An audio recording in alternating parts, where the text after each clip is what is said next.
Hi, everyone. Welcome to another episode of Branding Tips Tuesday.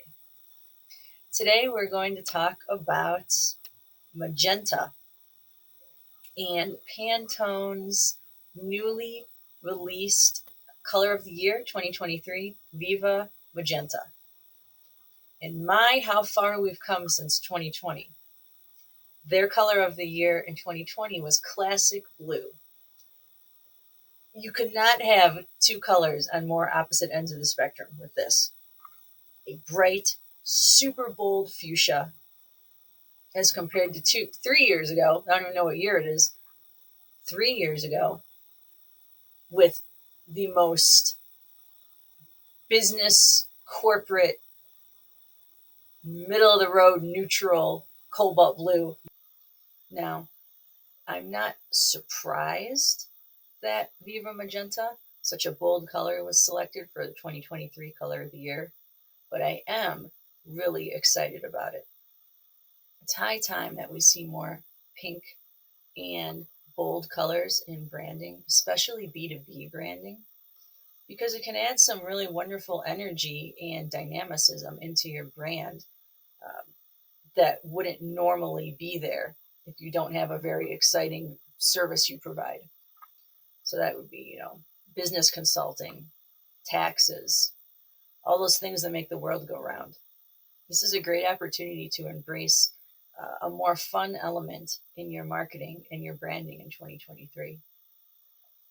So I think of some of the original magenta embracers here. T-Mobile, which I'm a huge fan of their branding and their video marketing. Lyft, not exactly magenta, but one of my top 3 favorite brands.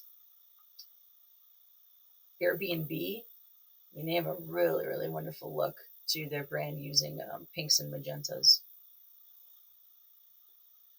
So you can see how it can be used in very, very large organizations, and it can be a lot of fun.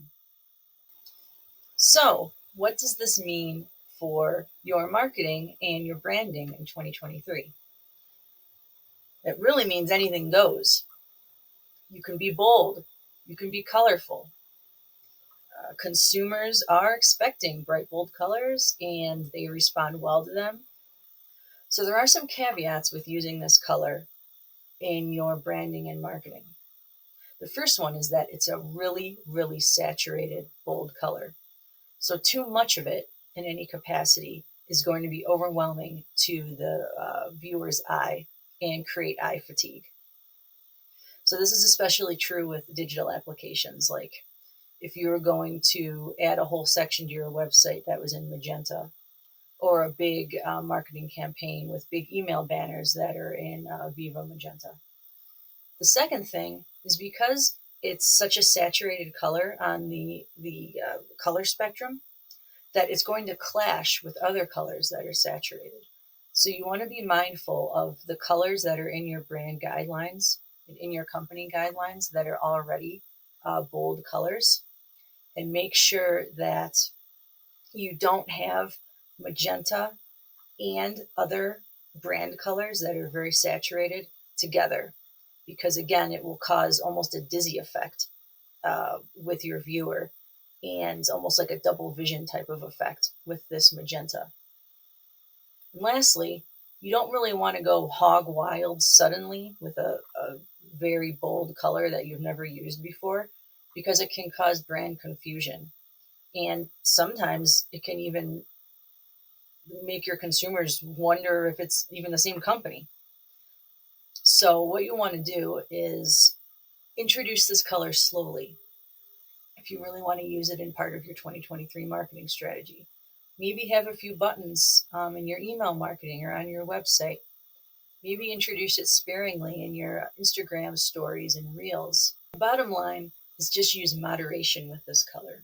If you're going to be using it in any of your marketing materials or your digital presence, just be sure to have it as a standalone, and it's the primary bold color within your set of colors. Play around with the spirit of moderation when it comes to this color. And I think you'll find that your audience is going to respond really well to it, and it's going to breathe some new life into your brand and into your marketing in 2023. That's all for today. Take it easy.